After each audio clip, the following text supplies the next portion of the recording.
ಆತ್ಮೀಯ ವಿದ್ಯಾರ್ಥಿಗಳೇ, ನಮ್ಮ SSLC ಪರೀಕ್ಷೆ ಯೂಟ್ಯೂಬ್ ಚಾನಲ್ಗೆ ಮತ್ತೊಮ್ಮೆ ಪ್ರೀತಿಪೂರ್ವಕ ಸ್ವಾಗತ. ನಾನು ನಿಮಗೆ ಕಳೆದ ವಿಡಿಯೋದಲ್ಲಿ ಗಿಲ್ಲು ಪಾಠದ ಮೊದಲ ಅರ್ಧ ಭಾಗದಲ್ಲಿ ಅನೇಕ ವಿಷಯಗಳ ಬಗ್ಗೆ ನಿಮಗೆ ಹೇಳಿದೆ.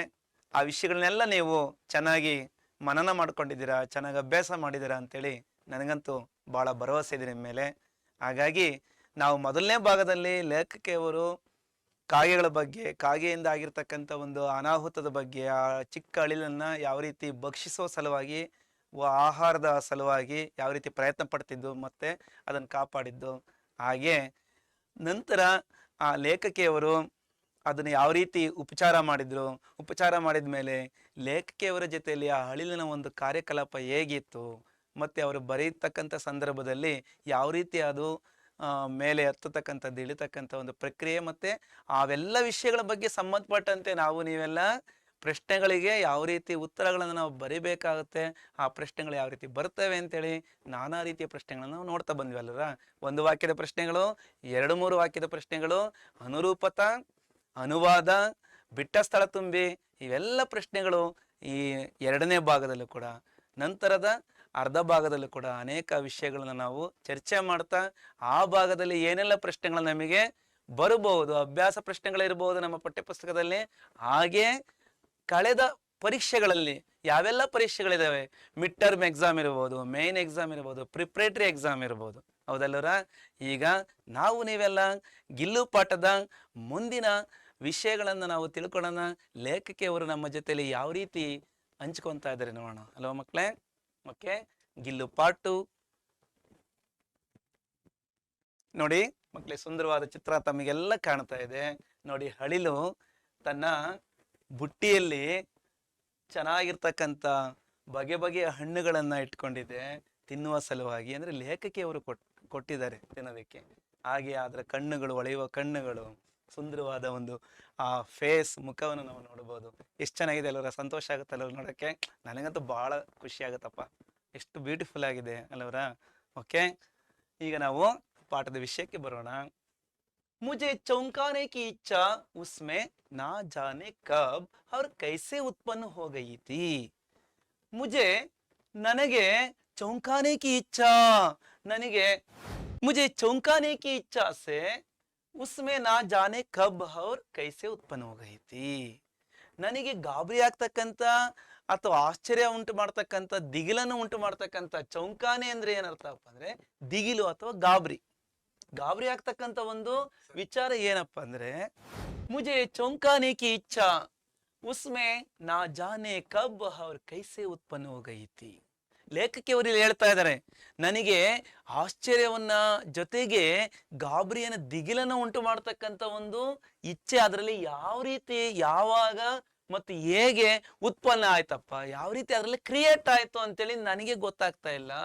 ಯಾವಾಗ ಮತ್ತು ಹೇಗೆ ಅದರಲ್ಲಿ ನನ್ನನ್ನು ಗಾಬರಿ ಪಡಿಸ್ತಕ್ಕಂಥ, ನನ್ನನ್ನು ದಿಗಿಲುಗೊಳಿಸ್ತಕ್ಕಂಥ ಒಂದು ಆಸೆ ಅಂತಕ್ಕಂಥದ್ರಲ್ಲಿ ಮೂಡ್ತು ಅಂತೇಳಿ ನನಗೆ ಗೊತ್ತಾಗ್ತಾ ಇಲ್ಲ.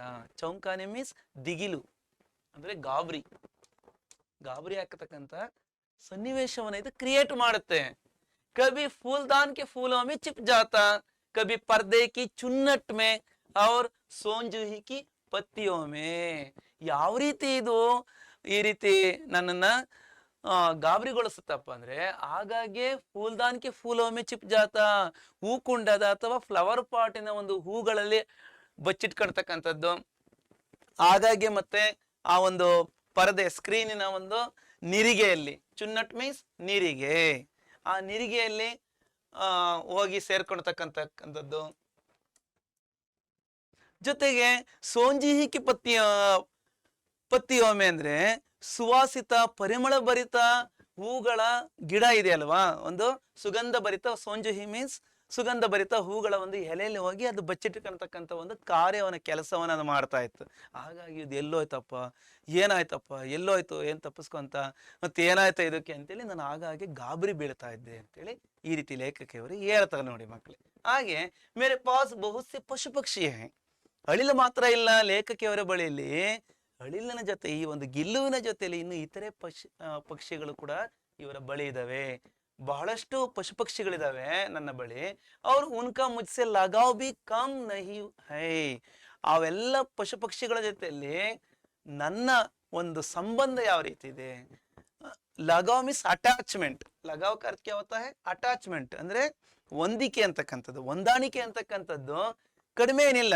ಅಳಿಲಿನ ಜೊತೆಲಿ ಯಾವ ರೀತಿ ನನ್ನ ಒಂದು ಸಂಬಂಧ ಇದೆಯೋ, ಇತರೆ ಎಲ್ಲ ಪಶು ಪಕ್ಷಿಗಳ ಜೊತೆಲಿ ಕೂಡ ನನ್ನ ಒಂದು ಅಟ್ಯಾಚ್ಮೆಂಟ್ ಅಂತಕ್ಕಂಥದ್ದು ಅಷ್ಟೇ ಚೆನ್ನಾಗಿದೆ ಅಂತ ಹೇಳ್ತಾರೆ. ಆದ್ರೆ ಇದು ಒಂದು ರೀತಿಲಿ ಅಳಿಲು, ಈ ಒಂದು ಗಿಲ್ಲು ಬಹಳ ವಿಶೇಷವಾಗಿ ಲೇಖಕಿಯವರೆಗೆ ಪರಿಭಾವನೆ ಆಗಿದೆ. ಯಾವ ರೀತಿ? ಉನ್ಮೆ ಸೆ ಕಿಸಿ ಕೋ ಮೇರೆ ಸಾಥ್ ಪರಂತು उनमें से किसी को मेरे साथ मेरी तालीम में खाने की हिम्मत हुई है, ऐसा मुझे स्मरण नहीं आता. ಬೇರೆಲ್ಲ ಪಶು ಪಕ್ಷಿಗಳಿಗಿಂತ ಇದು ವಿಶೇಷವಾಗಿ ಯಾವ ರೀತಿ ಕಂಡು ಬರುತ್ತಪ್ಪ ಅಂದ್ರೆ, ಅದು ಆದ್ರೆ ಬೇರೆಲ್ಲ ಪಶು ಪಕ್ಷಿಗಳು ಇದರ ಬಳಿ ಅಷ್ಟೊಂದು ಫ್ರೀಡಮ್ ಆಗಿ, ಅಷ್ಟೊಂದು ಸ್ವಾತಂತ್ರ್ಯವಾಗಿ ಬರೋದಿಲ್ಲ. ಇದು ಇವರು ಊಟ ಮಾಡಕ್ ಕುತ್ಕೊಂಡಿರ್ತಕ್ಕಂಥ ಸಂದರ್ಭದಲ್ಲಿ ತಟ್ಟೆಗೆ ಹತ್ರ ಬಂದ್ಬಿಟ್ಟು ತಿಂತಕ್ಕಂಥ ಒಂದು ಧೈರ್ಯವನ್ನ, ಹಿಮ್ಮತ್ ಮೀನ್ಸ್ ಧೈರ್ಯವನ್ನ ಕೂಡ ಮಾಡುತ್ತೆ. ಆದ್ರೆ ಈ ರೀತಿ ಬೇರೆ ಪಶು ಪಕ್ಷಿಗಳು ಇಂತಹ ಒಂದು ಧೈರ್ಯವನ್ನು ಮಾಡಿರ್ತಕ್ಕಂಥ ನನಗೆ ನೆನಪಿ ಬರ್ತಾ ಇಲ್ಲ, ನನಗೆ ಆ ತರ ಯಾವುದೇ ನೆನಪಿಲ್ಲ ಅಂತೇಳಿ ಹೇಳ್ತಾರೆ. ಅರ್ಥವಾಯ್ತಲ್ವಾ ಈ ಎರಡು ಪರಿಚಯದಲ್ಲಿ? ಈಗ ಮುಂದೆ ಹೋಗೋಣ ಮಕ್ಕಳೇ. ಈಗ ನೋಡಿ, ಇಲ್ಲಿ ಲೇಖಕಿಯವರಿದ್ದಾರೆ, ಮಹಾದೇವ ವರ್ಮಾರವರನ್ನ ನಾವು ಈ ರೀತಿ ನಾವು ಕಲ್ಪಿಸ್ಕೊಳ್ಳೋಣ ಅಲ್ವಾ? ಈ ರೀತಿಯಲ್ಲಿ ನಮ್ಮ ಇಮ್ಯಾಜಿನೇಷನ್, ನಮ್ಮ ಮೈಂಡ್ ಅಲ್ಲಿ ಒಂದು ಕಲ್ಪನೆ ಅನ್ನೋದು ಬಂತು ಅಂದ್ರೆ ನಮಗೆ ಪಾಠ ಬಹಳ ಸುಂದರವಾಗಿ ಸುಮಧುರವಾಗಿ ಅರ್ಥವಾಗುತ್ತೆ. ಕಲ್ಪನೆ ಇಲ್ಲದ ಪಾಠ ಕೇಳೋದು ನಿಜವಾಗ್ಲೂ ನಿಮಗೆ ಯಾವುದೇ ಪಾಠ ಪದ್ಯಾಂಶಗಳು ಚೆನ್ನಾಗಿ ನೆನಪಲ್ಲಿ ಉಳಿಯೋದಿಲ್ಲ. ನೋಡಿ, ನಾವು ಕಲ್ಪನೆಯಲ್ಲಿ ನಾವು ಇವೆಲ್ಲ ಚಿತ್ರಗಳನ್ನು ನಾವು ನಮ್ಮ ತಂಡದವರು ಕ್ರಿಯೇಟ್ ಅನ್ನ ಮಾಡಿದೀವಿ. ನೋಡಿ, ಅಳಿಲು ಲೇಖಕಿಯವರ ತಟ್ಟೆಯ ಬಳಿ ಕೂತಿದೆ. ಲೇಖಕಿಯವರು ಎಷ್ಟು ಪ್ರೀತಿಪೂರ್ವಕವಾಗಿ ಅಳಿಲಿನ ಜೊತೆಯಲ್ಲಿ ತಮ್ಮ ಒಂದು ಮುಖಭಾವನೆಯಲ್ಲಿ ಎಕ್ಸ್ಪ್ರೆಸ್ ಮಾಡ್ತಾ ಇದಾರಲ್ವಾ? ಓಕೆ ನೋಡಿ, ಗಿಲ್ಲು ನಿಮಗೆ ಅಪವಾದ ಗಿಲ್ಲು ಇವೆಲ್ಲ ಪಶು ಪಕ್ಷಿಗಳಿಗಿಂತ ಅಪವಾದವಾಗಿತ್ತು ಅಂದ್ರೆ ಭಿನ್ನವಾಗಿತ್ತು. ಮೈ ಜೈಸೆ ಹಿ ಕಾನೇಕಿ ಕಮ್ರೆ ಮೇ ಪೌಂಚತಿ. ನಾನು ಹಾಗೆ ಕೋಣೆಯಲ್ಲಿ, ಊಟದ ಕೋಣೆಯಲ್ಲಿ ನಾನು ಊಟ ಮಾಡೋದಕ್ಕೆ ತಲುಪಿದಾಗ, ಸೇರಿದಾಗ, ಓಕೆ, वो खिड़की से निकलकर आंगन की दीवार बरामदा पार करके मेज पर पहुंच जाता और मेरी ताली में बैठ जाना चाहता. ನೋಡಿ, ಯಾವಾಗ ಇವರು ಊಟಕ್ಕೆ ಕುತ್ಕಂತ ಸಂದರ್ಭದಲ್ಲಿ ಕಿಟಕಿಯಿಂದ ಹೊರಟು ಬಿಟ್ಟದು ಅಂಗಳದ ಒಂದು ಗೋಡೆಯ ವರಾಂಡವನ್ನ ದಾಟ್ಕೊಂಡ್ಬಿಟ್ಟು ಮೇಜಿನ ಮೇಲೆ ಬಂದು ಸೇರ್ತಾ ಇತ್ತು, ತಲುಪ್ತಾ ಇತ್ತು. ಮತ್ತೆ ಇವರ ತಟ್ಟೆ ಒಳಗಡೆ ಹೋಗಿ ಕುತ್ಕೊಳ್ತಾ ಇತ್ತು. ಆ ಆಹಾರ ಪದಾರ್ಥ ಇರ್ತಕ್ಕಂಥ ತಟ್ಟೆ ಒಳಗಡೆ ಹೋಗಿ ಕುತ್ಕೊಂಡ್ಬಿಡ್ತಾ ಇತ್ತು. ಇಂಥ ಒಂದು ಸಂದರ್ಭವನ್ನು ಅವರು ಯಾವ ರೀತಿ ನಿಭಾಯಿಸ್ತಾರೆ, ಇಲ್ಲಿ ಏನನ್ನ ಅವರು ಅಳಿಲಿಗೆ ಕಲಿಸೋದಕ್ಕೆ ಪ್ರಯತ್ನ ಪಡ್ತಾರೆ ಅಂತೆಲ್ಲ ನಾವು ಎರಡನೇ ಪೇರದಲ್ಲಿ ನಾವು ಗಮನಿಸ್ತೀವಿ ಅಲ್ವಾ ಮಕ್ಕಳೇ? ಓಕೆ, ಬಡಿ ಕಠಿನಾಯಿ ಸೆ ಮನೆ ಉಸೆ ತಾಲಿಕೆ ಪಾಸ್ ಬೈಟ್ನ ಸಿಕ್ಕಾಯ. ಬಹಳ ಕಷ್ಟಪಟ್ಟು ನಾನು ಅದಕ್ಕೆ ತಟ್ಟೆಯ ಬಳಿ ಅಂದ್ರೆ ತಟ್ಟೆಯ ಒಳಗಡೆಯಿಂದ ಆಚೆ ಸ್ವಲ್ಪ ದೂರದಲ್ಲಿ, ತಟ್ಟೆಯಿಂದ ಸ್ವಲ್ಪ ದೂರದಲ್ಲಿ ಕುತ್ಕೊಳ್ಳೋದಕ್ಕೆ ನಾನು ಕಲಿಸ್ದೆ.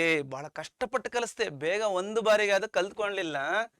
ನೋಡಿ, ಜಹಾ ಬೈಟ್ಕರ್ ವಹಾ ಮೇರಿ ತಾಲೀಮೆ ಏಕೇಕ್ ಚಾವಲ್ ಉಟಾಕರ್ ಬಡಿ ಸಫಾಯಿ ಸೆ ಕಾತಾ ರಹತೆ. ಏನೆಲ್ಲ ಯಾವ ರೀತಿ ಕಲಿಸ್ದೆ, ಅದು ನಾ ತಟ್ಟೆ ಬಳಿ ಕುತ್ಕೊಂಡ್ಬಿಟ್ಟು ನನ್ನ ತಟ್ಟೆಯಲ್ಲಿರ್ತಕ್ಕಂಥ ಒಂದೊಂದೇ ಅನ್ನದ ಹಗಳನ್ನ, ಚಾವಲ್ ಅಂದ್ರೆ ಇಲ್ಲಿ ಅಕ್ಕಿ ಅಂತ ತಿಳಿಬಾರ್ದು, ಅನ್ನದ ಹಗಳನ್ನ ಎತ್ಕೊಂಡು ತಿನ್ನೋದನ್ನ ಬಹಳ ಕ್ಲೀನ್ ಆಗಿ ನೀಟಾಗಿ ಸ್ವಚ್ಛವಾಗಿ ಇಡೀ ತಟ್ಟೆನ ಕ್ಲೀನ್ ಮಾಡಿ ತಿನ್ನೋದನ್ನ ಸ್ವಚ್ಛತೆಯನ್ನ ಕೂಡ ಕಲಿಸ್ತೆ ಅಂತ ಹೇಳ್ತಾರೆ. ಮುಂದೆ ನೋಡೋಣ, ಕಾಜು ಉಸ್ಕಾ ಪ್ರಿಯ ಕಾದತ್ತ. ಹಳಿಲಿನ ಅನೇಕ ಆಹಾರ ಪದಾರ್ಥಗಳಲ್ಲಿ ಕಾಜು ಅಂದ್ರೆ ಒಣ ಬೀಜಗಳು, ಕ್ಯಾಶ್ಯೂ ನಟ್ಸ್ ಅಂತೇಳಿ ಕರೀತಾರೆ. ಓಕೆ, ಅದಕ್ಕೆ ಬಹಳ ಪ್ರೀತಿಪೂರ್ಣವಾಗಿರ್ತಕ್ಕಂಥ ಖಾದ್ಯ ಅಂದ್ರೆ ತಿನಿಸು ಪದಾರ್ಥ ಯಾವ್ದಾಗಿತ್ತಂದ್ರೆ ಕಾಜು ಅನ್ನ ಲೇಖಕಿಯವರು ಅದಕ್ಕೆ ಹಾಕ್ತಾ ಇದ್ರು. ಒಣ ಹಣ್ಣುಗಳನ್ನ, ಡ್ರೈ ಗ್ರೈನ್ಸ್ ಗಳನ್ನ ಹಾಕ್ತಾ ಇದ್ರು. काजू ना मिलने पर वो हन्नी खाने की चीज या तो लेना बंद कर देता था या झूले से नीचे फेंक देता था. ಒಂದು ಪಕ್ಷ ಅದಕ್ಕೆ ಈ ಕಾಜುಗಳು ಆಹಾರವಾಗಿ ಅದಕ್ಕೆ ದೊರೆದಲೇ ಇದ್ರೆ ಅದೇನು ಮಾಡ್ತಿತ್ತಪ್ಪ ಅಂದ್ರೆ ಆ ವಸ್ತುಗಳನ್ನ ತಿನ್ನೋದಕ್ಕೆ ಅದು ಹಿಂದೇಟಾಗ್ತಾ ಇತ್ತು, ಅಥವಾ ಏನು ಮಾಡ್ತಿತ್ತು, ಆ ಒಂದು ತನ್ನ ಒಂದು ಗೂಡಿನಿಂದ ಅದು ಕೆಳಕ್ಕೆ ಎಸಿತಾ ಇತ್ತು. ಆಚೆ ಬಿಸಾಕ್ತಾ ಇತ್ತು. ಓಕೆ, ಅರ್ಥ ಆಯ್ತಾ ಮಕ್ಕಳೇ? ಈಗ ಮುಂದೆ ಹೋಗೋಣ. ಈಗ ನಾವು ಏನೆಲ್ಲ ಲೇಖಕಿಯವರು ಹಳಿಲಿಗೆ ತಟ್ಟೆಯ ಬಳಿ ಬಂದು ಕೂತಂತ ಸಂದರ್ಭದಲ್ಲಿ ಯಾವ ರೀತಿ ಅದನ್ನ ತಟ್ಟೆಯ ಹೊರಗಡೆ ಕೂತ್ಕೊಂಡು ನೀಟಾಗಿ ಸ್ವಚ್ಛವಾಗಿ ತಿನ್ನೋದನ್ನ ಕಲಿಸಿದ್ರು. ಮತ್ತೆ ಅದ್ರ ಬಗ್ಗೆ ಏನೆಲ್ಲ ಪ್ರಶ್ನೆಗಳನ್ನ ನಾವಿಲ್ಲಿ ನೋಡ್ಬೋದು. ಮೊದಲನೇದಾಗಿ ಏಕವಾಕ್ಯಮೆ ಉತ್ತಲಿಕೆ ಅಭ್ಯಾಸದಲ್ಲಿ, ನಮ್ಮ ಪಠ್ಯಪುಸ್ತಕದ ಅಭ್ಯಾಸದಲ್ಲಿ ಈ ಒಂದು ಪ್ರಶ್ನೆಯನ್ನು ನಾವು ನೋಡ್ಬೋದು. ಏನದು? ಗಿಲಹರಿಕ ಪ್ರಿಯ ಖಾದ್ಯ ಖ್ಯಾತ, ಅಳಿಲಿನ ಪ್ರೀತಿಪೂರ್ಣವಾದ ಒಂದು ತಿನಿಸು ಏನಾಗಿತ್ತು? ಒಂದು ಪದದಲ್ಲಿ ಇದಕ್ಕೆ ಉತ್ತರ ಇದೆ. ಕ್ಯಾ ಶಬ್ದಕ್ಕೆ ಬದಲೇ ಕಾಜು ಅಲ್ವಾ? ನೋಡಿ, ಗಿಲಹರಿಕ ಪ್ರಿಯ ಖಾದ್ಯ काजू था। उत्तर लिखना है यहाँ पर। गिलहरी का प्रिय खाद्य, प्रिय खाद्य ಕಾಜು ತಾ, ಒಣ ಬೀಜಗಳು ಆಗಿತ್ತು ಅಲ್ವಾ ಮಕ್ಕಳೇ? ಈಗ ನಾವು ಮುಂದೆ ಹೋಗೋಣ. ಮುಂದೆ ನಾವು ಇಲ್ಲಿ ಮತ್ತೊಂದು ಪ್ರಶ್ನೆ ಇದೆ. ಇದು 2-3 ವಾಕ್ಯಗಳಲ್ಲಿ ಉತ್ತರವನ್ನು ಬರೆಯಿರಿ. दो तीन वाक्य में उत्तर लिखिए. ಪ್ರಶ್ನೆ दो तरीके से देख सकते हैं. ಎರಡು ರೀತಿಯಲ್ಲಿ ಈ ಪ್ರಶ್ನೆಯನ್ನು ನಾವು ನೋಡಬಹುದು. ಅಂದ್ರೆ ಒಂದೇ ಪ್ರಶ್ನೆಯನ್ನು ಮತ್ತೊಂದು ರೀತಿಯಲ್ಲಿ ಯಾವ ರೀತಿ ಕೇಳಬಹುದು ಅಂತ ಹೇಳಿದ್ರೆ ನಮಗೆ ಎರಡು ಪ್ರಶ್ನೆಗಳಿಗೆ ಒಂದೇ ಉತ್ತರ ಬರಿತಕ್ಕಂತ ಒಂದು ರೀತಿಯನ್ನು ಕೂಡ ನಾವಿಲ್ಲಿ ಕಲಿತೀವಿ. ವರ್ಮಾಜಿಕ್ಕೋ ಚೌಂಕಾನೆ के लिए ಗಿಲ್ಲು ಕಹಾ ಕಹಾ ಚಿಪ್ಚಾತಾ था. ವರ್ಮಾರವರನ್ನ ಗಾಬರಿ ಪಡಿಸುವ ಸಲುವಾಗಿ ಹಳಿಲು ಎಲ್ಲೆಲ್ಲಿ ಬಚ್ಚಿಟ್ಕೊಂತ ಇತ್ತು. ಅಥವಾ ಹಾರ್ ಗಿಲ್ಲು ಮಹದೇವ್ ವರ್ಮಾಕು ಕೈಸಿ ಚೌಂಕಾತಾ था. ಗಿಲ್ಲು ಮಹದೇವ್ ವರ್ಮಾರವರನ್ನ ಹೇಗೆ ಅದು ಗಾಬರಿ ಪಡಿಸಿತ್ತು ಅಥವಾ ದಿಗಿಲು ಪಡಿಸಿತ್ತು? ಉತ್ತರ ಈ ರೀತಿಯಾಗಿ ನಾವು ಬರಿಬೇಕು. ಯಾವ ರೀತಿ? वर्माजी को चौंकाने की इच्छा से उसमें उत्पन्न हो गई थी कि कभी फूलदान के फूलों में, कभी पर्दे की चुन्नट में और कभी सोंजही की पत्तियों में चिप जाता था. ಅಂದ್ರೆ ಅದು ಗಾಬರಿ ಪಡಿಸುವ ಸಲುವಾಗಿ ಎಂತ ಒಂದು ಆಸೆ ಅದರಲ್ಲಿ ಉತ್ಪನ್ನವಾಗಿತ್ತಪ್ಪ ಅಂದ್ರೆ ಹೂಕುಂಡದ ಹೂಗಳ ನಡುವೆ ಬಚ್ಚಿಟ್ಕೊಳ್ತಕ್ಕಂಥದ್ದು, ಮತ್ತೆ ಆ ಒಂದು ಪರದೆ ಸ್ಕ್ರೀನಿನ ಒಳಗಡೆ ಹೋಗಿ ಸೇರ್ಕೊಳ್ತಕ್ಕಂಥದ್ದು, ಆ ನೆರಿಗೆಯಲ್ಲಿ ಸೇರ್ಕೊಳ್ತಕ್ಕಂಥದ್ದು, ಮತ್ತೆ ಖುಷ್ಬುದಾರ್ ಫೂಲ್ ಕಿ ಪತ್ತಿಯೋಮಿ, ಸೋಂಜಹಿ ಮೀನ್ಸ್ ಖುಷ್ಬುದಾರ್ ಫೂಲ್ ಅಂದ್ರೆ ಸುವಾಸಿತ ಪರಿಮಳ ಭರಿತ ಹೂಗಳು, ಗೊತ್ತಿದೆ ನಿಮಗೆ, ಸುಗಂಧರಾಜದಂತಹ ಹೂಗಳ ಒಂದು ಗಿಡದ ಎಲೆಯಲ್ಲಿ ಹೋಗಿ ಬಚ್ಚಿಟ್ಕೊಳ್ತಕ್ಕಂಥದ್ದು. ಅಂದ್ರೆ ಗಿಡಗಳನ್ನು ಕೂಡ, ಹೂ ಗಿಡಗಳನ್ನು ಕೂಡ ಲೇಖಕಿಯವರು ಬೆಳೆಸಿದ್ದಾರೆ. ಅಂದ್ರೆ ಇವರು ನಿಸರ್ಗವನ್ನ, ಪ್ರಾಣಿ ಪಕ್ಷಿಗಳನ್ನ ಎಷ್ಟು ಮಟ್ಟಿಗೆ ಮನುಷ್ಯರಿಗಿಂತ ಜಾಸ್ತಿ ಇವರು ಅಪೇಕ್ಷೆನ ಪಡ್ತಾರೆ ಅಂತ ನಾವಿಲ್ಲಿ ಗಮನಿಸಬಹುದು. ಅಂದ್ರೆ ನೇಚರ್ ನಮಗೆ ಒಂದು ರೀತಿಯಲ್ಲಿ ಬಹಳ ಅತ್ಯಂತ ಆತ್ಮೀಯ ಸ್ನೇಹಿತ. ಆ ನೇಚರ್ ಅಲ್ಲಿ ನಮಗೆ ಪಶು ಪಕ್ಷಿ ಪ್ರಾಣಿಗಳ ಜೊತೆಯಲ್ಲಿ ಗಿಡ ಮರಗಳು ಕೂಡ ನಮಗೆ ನಾವು ಬಹಳ ಚೆನ್ನಾಗಿ ಇರೋದಕ್ಕೆ ಅದರಿಂದ ನಮಗೆ ಎಷ್ಟೆಲ್ಲ ಒಂದು ಅನುಕೂಲ ಇದೆ ಅಂತ ನಮಗೆಲ್ಲ ಗೊತ್ತಿದೆ ಅಲ್ಲ ಮಕ್ಕಳೇ? ಈಗ ನಾವು ಮುಂದೆ ಹೋಗೋಣ. ಓಕೆ ಮಕ್ಕಳೇ, ಈಗ ನಾವು ಅಭ್ಯಾಸದಲ್ಲಿ ಕೇವಲ ಇದುವರೆಗೂ 2-3 ವಾಕ್ಯದ ಪ್ರಶ್ನೆಗಳನ್ನ ಗಮನಿಸ್ತಾ ಬಂದಿದ್ದೀವಿ. ಕೇವಲ ಇಷ್ಟಕ್ಕೆ ಮಾತ್ರ ನಾವು ಸೀಮಿತ ಆಗಬಾರ್ದು. ಯಾಕಪ್ಪ ಅಂದ್ರೆ ದೀರ್ಘ ಉತ್ತರಗಳನ್ನು ಕೂಡ ನಾವು ಬರೆಯೋದಕ್ಕೆ ಕಲಿಬೇಕಾಗುತ್ತೆ. ದೀರ್ಘ ಉತ್ತರಗಳನ್ನು ನಾವು ಬರೆಯೋದಕ್ಕೆ ಕಲಿತಿದ್ದೆ ಆದ್ರೆ ನಾವು ಹೆಚ್ಚಿನ ಅಂಕಗಳನ್ನು ಗಳಿಸಬಹುದು. ಇಲ್ಲ ಅಂದ್ರೆ ನಾವು ಕಡಿಮೆ ಅಂಕಗಳನ್ನು ಪಡೆದರೆ ನಾವು ವರ್ಷವೆಲ್ಲ ಅಭ್ಯಾಸ ಮಾಡಿದ್ದು ಬಹಳ ವೇಸ್ಟ್ ಅಲ್ವರ. ಹಾಗಾಗಿ ನಾವು ದೀರ್ಘ ಉತ್ತರಗಳನ್ನು ಬರೆಯೋಕೆ ಕೂಡ ನಾವು ಸಿದ್ಧವಾಗಿರಬೇಕು. ಹೆಚ್ಚು ಸ್ಕೋರ್ ಮಾಡಿದ್ರೆ ಶಾಲೆಗೆ, ನಿಮಗೆ, ನಿಮ್ಮ ತಂದೆ ತಾಯಿಗಳಿಗೆ, ಮತ್ತೆ ನಮಗೂ ಕೂಡ ಬಹಳ ಸಂತೋಷ ಅಲ್ವಾ? ನಮಗಂತೂ ಬಹಳ ಸಂತೋಷ ಪಡ್ತೀವಿ. ನಮ್ಮ ಒಂದು ಪಾಠವನ್ನು ನೀವು ಕೇಳಿ ಹೈಯೆಸ್ಟ್ ಸ್ಕೋರ್ ಮಾಡಿದಾರೆ ಅಂದ್ರೆ ನಮ್ಮ SSLC ಪರೀಕ್ಷೆ ಬಹಳ ಅತ್ಯಂತ ಸಂಭ್ರಮವನ್ನು ಪಡುತ್ತೆ. ನಮ್ಮೆಲ್ಲ ತಂಡ ಬಹಳ ಸಂಭ್ರಮಿಸುತ್ತೆ ಮಕ್ಕಳೇ. ಈಗ ನೋಡೋಣ. ಪಾಂಚೆ ವಾಕ್ಯ ಮುತ್ತಲಿಕೆ 4 ಮಾರ್ಕ್ಸ್ ಕ್ವಶನ್ ಇದು. ಲೇಖಿಕಾನೆ ಗಿಲಹರಿಕೋ ಕ್ಯಾ ಕ್ಯಾ ಸಿಕಾಯ, ಲೇಖಕಿಯವರು ಹಳಿಲಿಗೆ ಏನೆಲ್ಲ ಕಲಿಸಿದ್ರು, ಏನೇನನ್ನ ಕಲಿಸಿದ್ರು ಅಂತೇಳಿ ಉತ್ತರ ಇಲ್ಲಿದೆ ನೋಡಿ. ಲೇಖಿಕಾನೆ ಬಡಿ ಕಠಿನಾಯಿ ಸೆ ಗಿಲಹರಿ ಕೋ ಭೋಜನ್ ಕಿ ತಾಲಿ ಕೆ ಪಾಸ್ ಬೈಟ್ನ ಸಿಕಾಯ. ಲೇಖಕಿಯವರು ಬಹಳ ಕಷ್ಟಪಟ್ಟು ಹಳಿಲಿಗೆ ಊಟದ ಒಂದು ತಟ್ಟೆಯ ಬಳಿ ಕೂರ್ತಕ್ಕಂಥದ್ದನ್ನು ಕಲಿಸಿದ್ರು. ಜೈಸೆ ಹಿ ಹಾಗೆಯೇ ಲೇಖಿಕಾ खाने की कमरे में पहुंचती वो खिड़की से निकलकर आंगन की दीवार बरामदा पार करके मेज पर पहुंच जाता और उनकी ताली के पास बैठ जाता. हो ताली में से एक एक चावल उठाकर बड़ी सफाई से खाता था. ಇದೆಲ್ಲ ವಿವರಣೆ ನೀವು ಆ ಪಾಠದ ಒಂದು ವಿವರಣೆ ಸಂದರ್ಭದಲ್ಲಿ ನೀವು ಕೇಳಿದ್ದೀರಾ ಅಲ್ವಾ? ಮತ್ತೊಮ್ಮೆ ನಾನು ನಿಮಗೆ ಕನ್ನಡದಲ್ಲಿ ಈಗ ಹೇಳ್ತಕ್ಕಂಥ ಒಂದು ಅವಶ್ಯಕತೆ ಇಲ್ಲ ಅಲ್ವ ಮಕ್ಕಳೇ? ಕೇಳಿದಿರಲ್ವ? ಚೆನ್ನಾಗಿ ಅರ್ಥವಾಗಿದೆಯಲ್ಲ? ಈ ರೀತಿ ನೀವು 5-6 ವಾಕ್ಯದಲ್ಲಿ ಉತ್ತರವನ್ನು ಬರೆಯೋದಕ್ಕೆ ನೀವು ಬಹಳ ಸ್ಟ್ರಾಂಗ್ ಆಗ್ಬೇಕು ಮಕ್ಕಳೇ. ಸ್ಟ್ರಾಂಗ್ ಆದ್ರೆ ನಿಮ್ಮ ಮಾರ್ಕ್ಸ್ ಕೂಡ ಸ್ಟ್ರಾಂಗ್ ಆಗಿರುತ್ತೆ ಅಲ್ವಾ ಮಕ್ಕಳೇ? ಮುಂದೆ ಹೋಗೋಣ. ಈಗ ನಾವು ಈ ಪಾಠದಲ್ಲಿ ನಾವು ಮತ್ತೆ ಏನೆಲ್ಲ ವಿಷಯವನ್ನು ನಾವು ಮುಂದೆ ತಿಳಿತಾ ಹೋಗ್ತೀವಿ ಅಂದ್ರೆ, ಇದು ಪಾಠದ ಕೊನೆಯ ಭಾಗ.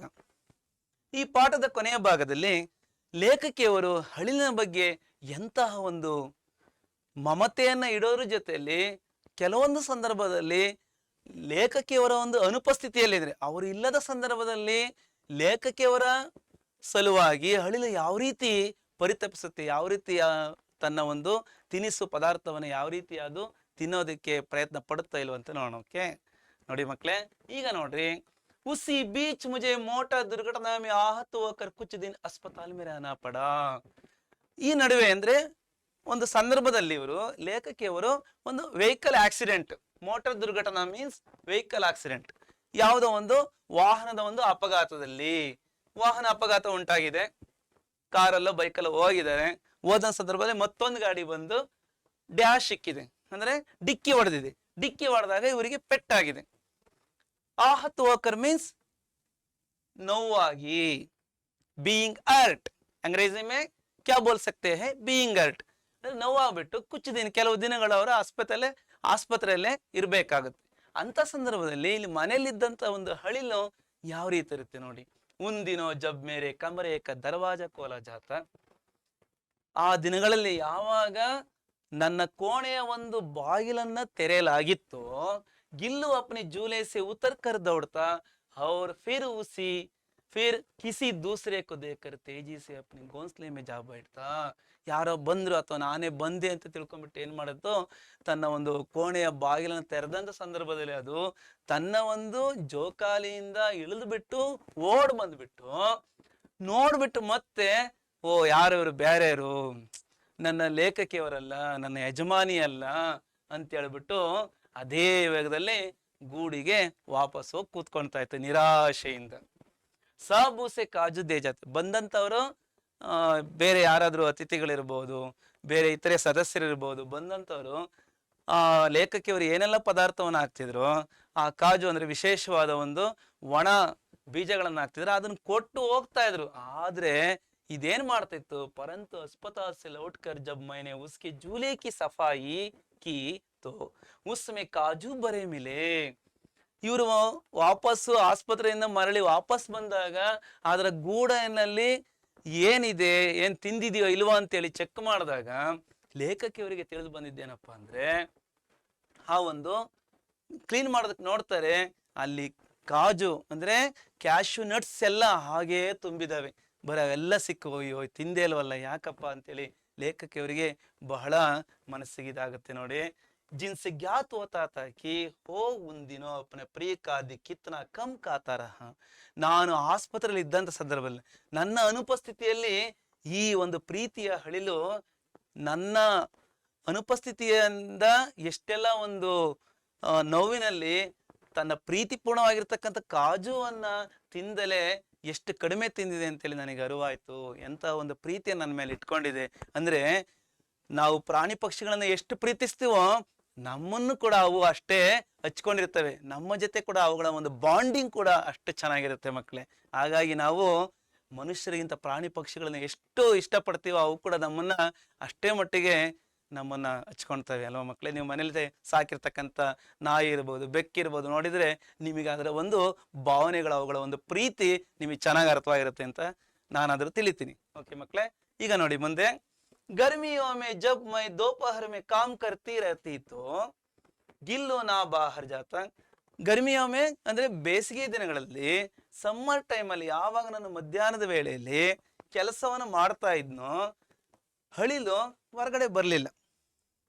ಜೊತೆಗೆ ನಾ ಅಪ್ನೆ ಜೂಲೆ ಮೇ ಬೇಡ್ತಾ, ಮತ್ತೆ ತನ್ನ ಒಂದು ಜೋಕಾಲಿಯಲ್ಲಿ ಕೂಡ ಅದು ಕೂರ್ತಾ ಇರ್ಲಿಲ್ಲ. ಓ ಮೇರೆ ಪಾಸ್ ರಕಿ ಸುರಾಹಿ ಪರ್ ಲೇಟ್ ಜಾತ. ನನ್ನ ಬಳಿ ಇಟ್ಕೊಂಡಿರ್ತಕ್ಕಂಥ ಒಂದು ಊಜಿ, ಸುರಾಹಿ ಮೀನ್ಸ್ ಊಜಿ, ನೀರನ್ನು ತುಂಬಿಡ್ತಕ್ಕಂಥ ಒಂದು ಪಾತ್ರೆ. ಆ ಊಜಿಲಿ ಅದು ಮಲಗ್ತಾ ಇತ್ತು. ಲೇಟ್ ಜಾತ ಮೀನ್ಸ್ ಸೋ ಜಾತ ಆತ. ಸಮಜ್ಮ್ಯಾಗಯ ಅರ್ಥ ಆಯ್ತಲ್ಲ ಮಕ್ಳೆ? ಅವ್ರು ಇಸ್ ಪ್ರಕಾರ ಮತ್ತೆ ಈ ರೀತಿಯಾಗಿ ಸಮೀಪ ಬಿ रहता ಅವ್ರ ಟಂಡಕ್ ಮೇ ಬಿ रहता, ನನ್ನ ಸಮೀಪದಲ್ಲೂ ಕೂಡ ಅದು ಇರ್ತಾ ಇತ್ತು, ಮತ್ತೆ ತಂಪಾಗಿರ್ತಕ್ಕಂಥ ಒಂದು ಊಜಿಯ ಬಳಿ ಕೂಡ ಅದು ಇರ್ತಾ ಇತ್ತು ಅಂತೇಳಿ ಹೇಳ್ತಾರೆ ಮಕ್ಳೆ. ಅರ್ಥ ಆಯ್ತಲ್ಲ ಮಕ್ಳೆ? ಈಗ ನಾವು ಮುಂದೆ ಹೋಗೋಣ. ಇಷ್ಟೆಲ್ಲ ವಿಷಯವನ್ನ ನಾವು ತಿಳಿತಾ ಹೋಗ್ತಾ ಇದೀವಿ. ಕೊನೆಯ ಒಂದು ಅಂತಿಮ ಭಾಗದಲ್ಲಿ ಈಗ ನಮಗೆ ಇನ್ನು ಏನೆಲ್ಲ ಒಂದು ವಿಷಯವನ್ನ ಇಲ್ಲಿ ಲೇಖಕಿಯವರು ನಮ್ಮ ಜೊತೆ ಇಲ್ಲಿ ಹೇಳ್ತಾ ಹೋಗ್ತಾ ಇದಾರೆ ನೋಡೋಣ ಮಕ್ಳೆ. ಗಿಲಹರಿಯೋಂ ಕೆ ಜೀವನ್ ಕಿ ಅವಧಿ 2 ವರ್ಷ ಸೆ ಅಧಿಕ್ ನಹಿ ಹೋತಿ. ಹಳಿಲುಗಳ ಒಂದು ಜೀವನದ ಒಂದು ಅವಧಿ, ಜೀವಿತಾವಧಿ, ಅವುಗಳ ಒಂದು ಹುಟ್ಟಿನಿಂದ ಸಾಯುವವರೆಗೂ ಇರ್ತಕ್ಕಂಥ ಒಂದು ವಯೋಮಾನ ಕೇವಲ 2 ವರ್ಷಕ್ಕಿಂತ ಹೆಚ್ಚು ಇರೋದಿಲ್ಲ. ಆದ್ದರಿಂದ ಗಿಲ್ಲು ಕಿ ಜೀವನ ಯಾತ್ರಾ ಕಾಂತ ಹಿ ಆಗಯ, ಹಳಿಲಿನ ಒಂದು ಜೀವನದ ಒಂದು ಯಾತ್ರೆ, ಜೀವನದ ಒಂದು ಪಯಣ ಕೊನೆಯದಾಗಿ ಸಮೀಪಿಸ್ತಾ ಇದೆ. ಸಮೀಪಿಸ್ತು. ದಿನ ಬರು ಉಸ್ನೆ ನಾ ಕುಚ್ಕಾಯ, ದಿನವೆಲ್ಲ ಅದೇನು ತಿಂತಾ ಇಲ್ಲ. ತನ್ನ ಕೊನೆಯ ದಿನಗಳಲ್ಲಿ ನಾವು ಬಾಹರ್ ಗಯ, ಹೊರಗಡೆ ಹೋಗ್ತಾ ಇರ್ಲಿಲ್ಲ. ಪಂಜೆ ಇತನೆ ಟಂಡಿ ಓರ ಹೇತೇಕಿ, ಅದರ ಕಾಲುಗಳು ಎಷ್ಟು ತಣ್ಣಗಾಗಿದ್ವಪ್ಪ ಅಂದ್ರೆ ಮೈನೆ ಜಾಗಕರ್ ಹೀಟ ಜಲಯ, ನಾನು ಕಾಲುಗಳನ್ನ ಎಚ್ಚರಾಗಿ ಆಗಾಗ್ಗೆ ನಾನು ಹೀಟರ್ ಅಂದ್ರೆ ಬಿಸಿ ಮಾಡ್ತಾ ಇದ್ದೆ. ಅವ್ರು ಉಷ್ಣತಾ ದೇನಕ, ಅದಕ್ಕೆ ಉಷ್ಣವನ್ನ ಅಂದ್ರೆ ಒಂದು ಬಿಸಿಯನ್ನ ಶಾಖವನ್ನು ಕೊಡ್ತಕ್ಕಂಥ ಒಂದು ಪ್ರಯತ್ನವನ್ನು ಕೂಡ ನಾನು ಮಾಡಿದೆ. ಪರಂತು ಪ್ರಭಾತ್ ಕಿ ಪ್ರಥಮ ಕಿರಣಕ್ಕೆ ಸಾತ್ ಹಿ ಓ ಚಿರ್ ನಿದ್ರಾಮೆ ಸೋಗಯ. ಆದರೆ ಒಂದಿನದು ಬೆಳಗಿನ ಒಂದು ಪ್ರಥಮ ಕಿರಣ ಅಂದ್ರೆ ಸೂರ್ಯನ ಪ್ರಥಮ ಕಿರಣಗಳ ಜೊತೆ ಚಿರನಿದ್ರೆಗೆ ಜಾರಿತು. ಚಿರನಿದ್ರೆಗೆ, ಅದು ಅಂದ್ರೆ ಶಾಶ್ವತ ನಿದ್ರೆಗೆ. ಶಾಶ್ವತ ನಿದ್ರೆ ಅಂದ್ರೆ ಗೊತ್ತಲ್ವಾ? ಸಾವಿನ ಕಡೆ ತನ್ನ ಪಯಣವನ್ನು ಬೆಳೆಸಿದೆ. ಓಕೆ, ಸೋನ್ ಜಿ ಹಿ ಕಿ ಲತಾ ಕಿ ನೀಚೆ ಗಿಲ್ಲು ಕಿ ಸಮಾಧಿ ಹೈ, ಅದು ತೀರೋಗಿದೆ.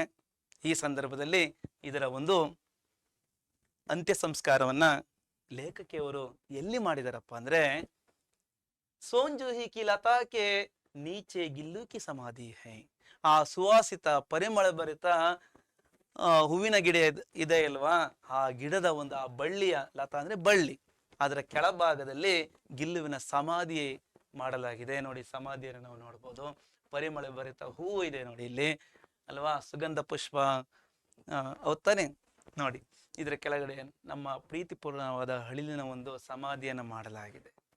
ಇಸ್ಲಿಯೇ ಬಿ ಕಿ ಉಸೆ ಹೋ ಲತಾ ಸಬ್ಸೆ ಅಧಿಕ್ ಪ್ರೀತಿ. ಯಾಕೆ ಆ ಒಂದು ಗಿಡದ ಅಡಿಯಲ್ಲೇ ಸಮಾಧಿಯನ್ನ ಮಾಡಲಾಗಿದೆ? ಯಾಕಪ್ಪ ಅಂದ್ರೆ ಆ ಒಂದು ಲತೆ ಅಂದ್ರೆ ಬಳ್ಳಿ ಅಂತಕ್ಕಂಥದ್ದು ಅದಕ್ಕೆಲ್ಲದಕ್ಕಿಂತ ಹೆಚ್ಚಿನ ಒಂದು ಪ್ರಿಯವಾದ ಒಂದು ಗಿಡವಾಗಿತ್ತು. ಜೊತೆಗೆ ಆದ್ದರಿಂದ ಇಸ್ಲಿಯೇ ಬೇಕಿ ಉಸ್ ಲಘುಗಾತ್ಕ, ಆ ಒಂದು ಪುಟ್ಟ ಶರೀರದ ಕಿಸಿ ವಾಸಂತಿ ದಿನ, ಯಾವುದೋ ಒಂದು ವಸಂತ ಕಾಲದ ದಿನದಲ್ಲಿ Juhi K ಪಿತಾಬ್ Chote pool K ರೂಪ ಮೇ ಕಿಲ್ ಜಾನೆ ಕ ವಿಶ್ವಾಸ್ ಮುಜೆ ಸಂತೋಷ ದೇತಾ ತಾ. ಈ ರೀತಿಯಾಗಿ ನಾನು ಅದರ ಒಂದು ಸಮಾಧಿಯನ್ನ, ಅಂತ್ಯ ಸಂಸ್ಕಾರವನ್ನು ಮಾಡಿದಂಥ ಸಂದರ್ಭದಲ್ಲಿ ಅದು ಮುಂದೆ ಯಾವಾಗಾದ್ರೂ ಈ ಗಿಡದಲ್ಲಿ ಹಳದಿ ಹೂವಿನ ರೂಪದಲ್ಲಿ, ಪೀತಾ ಮೀನ್ಸ್ ಯೆಲ್ಲೋ ಕಲರ್ ಫ್ಲವರ್, ಹಳದಿ ಹೂವಿನ ಒಂದು ರೂಪದಲ್ಲಿ ಹರಳಿ ಬಂದು ನನ್ನ ಮುಂದೆ ಸಂತೋಷವನ್ನು ಪಡಿಸುತ್ತೆ. ನಾನು ಆ ಹೂವಿನ ಒಂದು ರಂಗಲ್ಲಿ ನಾನು ಇದನ್ನ ಕಾಣಬಹುದು ಅಂತಕ್ಕಂಥ ಒಂದು ಮನದಾಸೆ ಇದೆ ಅಂತೇಳಿ ಲೇಖಕಿಯವರು ಎಷ್ಟು ಸೊಗಸಾಗಿ ಇಲ್ಲಿ ವರ್ಣಿಸಿದ್ರು ನೋಡಿ. ಪುಂಜಗಳಿಂದ ಅವರು ಬಹಳ, ಲೇಖಕಿಯವರಲ್ಲೂರ ಎಷ್ಟೇ ಆಗಲಿ ಬಹಳಷ್ಟು ಸಾಕಷ್ಟು ಅನುಭವ ಇದೆ, ಸಾಕಷ್ಟು ಅಧ್ಯಯನವನ್ನು ಮಾಡಿದ್ದಾರೆ. ಲೇಖಕ ಪರಿಚಯದಲ್ಲಿ ನಾವು, ಲೇಖಕಿಯವರ ಪರಿಚಯದಲ್ಲಿ ನಾವು ಎಷ್ಟೆಲ್ಲ ಒಂದು ಅವರ ಬಗ್ಗೆ ವಿಷಯ ತಿಳ್ಕೊಂಡಲ್ವ ಮಕ್ಕಳೇ. ಇನ್ನು ಮುಂದೆ ಹೋಗೋಣ ಅಲ್ವರ. ನಾವು ಈಗ ಕೊನೆಯ ಭಾಗದಲ್ಲಿ ಏನೆಲ್ಲ ವಿಷಯವನ್ನು ನಾವು ಚರ್ಚೆ ಮಾಡಿದ್ವೋ ಅದಕ್ಕೆ ಸಂಬಂಧಪಟ್ಟಂತೆ ಒಂದು ಪ್ರಶ್ನೆಯನ್ನು ನಾವು ಒಂದು ವಾಕ್ಯದಲ್ಲಿ ಉತ್ತರಿಸಿ ನೋಡೋದಾದ್ರೆ, ಲೇಖಿಕಾಕು ಕಿಸ್ ಕಾರಣ ಸೆ ಅಸ್ಪತಾಲ್ ಮೇ ರಹನಾ ಪಡ. ಲೇಖಕಿಯವರನ್ನ ಯಾವ ಕಾರಣದಿಂದ ಆಸ್ಪತ್ರೆಯಲ್ಲಿ ಅವರು ಇರಬೇಕಾಯ್ತು? ನೋಡಿ ಉತ್ತರ, ಲೇಖಿಕಾಕು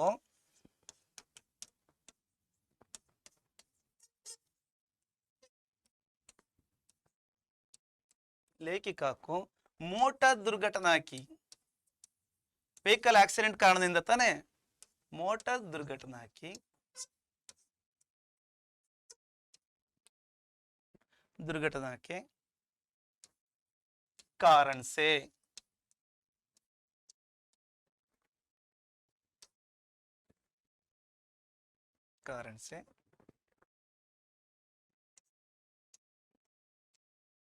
उन्हें अस्पताल में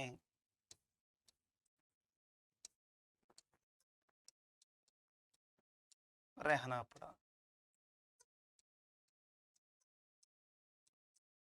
ಇಷ್ಟು ಉತ್ತರ. ಲೇಖಕಿಯವರು ಮೋಟಾರ್ ದುರ್ಘಟನೆಯ ಕಾರಣದಿಂದ ಅವರು ಹಾಸ್ಪಿಟ್ಲಲ್ಲಿ ಇರಬೇಕಾಯ್ತು.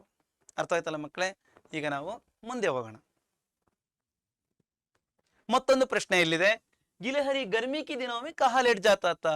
ಅಳಿಲು ಬೇಸಿಗೆ ದಿನಗಳಲ್ಲಿ ಎಲ್ಲಿ ಮಲಗ್ತಾ ಇತ್ತು? ಉತ್ತರವನ್ನ ನಿಮ್ಗೆಲ್ಲ ಗೊತ್ತಿದೆ, ಸರಳ ಪದದಲ್ಲಿದೆ. ಕಹಾಕ್ಕೆ ಬದಲೆ उत्तर क्या है? गिल्लू गर्मी के दिनों में सुराही पर लेट जाता था. सुराही शब्द लिखने से इसका उत्तर परिपूर्ण हो जाता है. ಇದರ ಉತ್ತರ ನಮಗೆ ಗಿಲಹರಿ गर्मी के दिनों में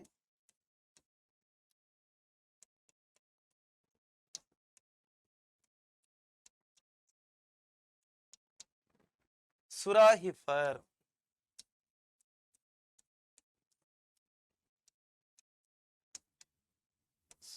पर लेट जाता था.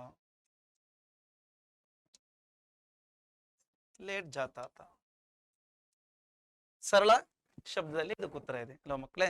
ಈಗ ನಾವು ಮುಂದೆ ಹೋಗೋಣ. ಮತ್ತೊಂದು ಪ್ರಶ್ನೆ. ಗಿಲಹರಿಯೋं की ಜೀವನಾವಧಿ ಸಾಮಾನ್ಯತಃ ಕಿತನಿ ಹೋತಿ ಹೈ? ಅಳಿಲಿನ ಒಂದು ಜೀವಿತಾವಧಿ ಸಾಮಾನ್ಯವಾಗಿ ಎಷ್ಟು ಗೊತ್ತಿದೆ ಅಲ್ವಾ? 2 ವರ್ಷಕ್ಕಿಂತ ಹೆಚ್ಚು ಇಲ್ಲ. ಈಗ ಉತ್ತರದಲ್ಲಿ ನಾವು ಬರೋಣ. गिलहरियों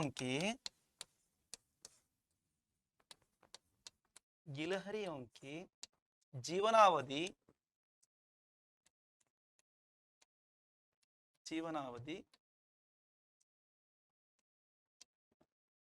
कितनी के बदले 2 वर्ष से अधिक, 2 वर्ष से अधिक नहीं होती.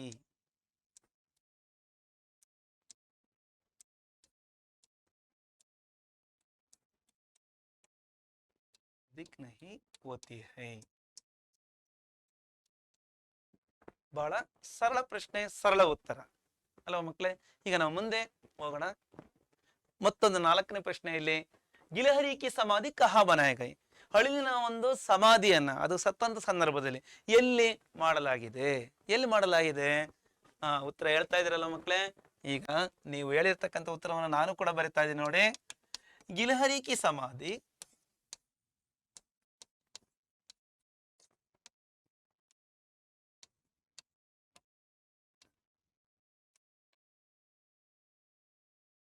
सोनजूही की लता के नीचे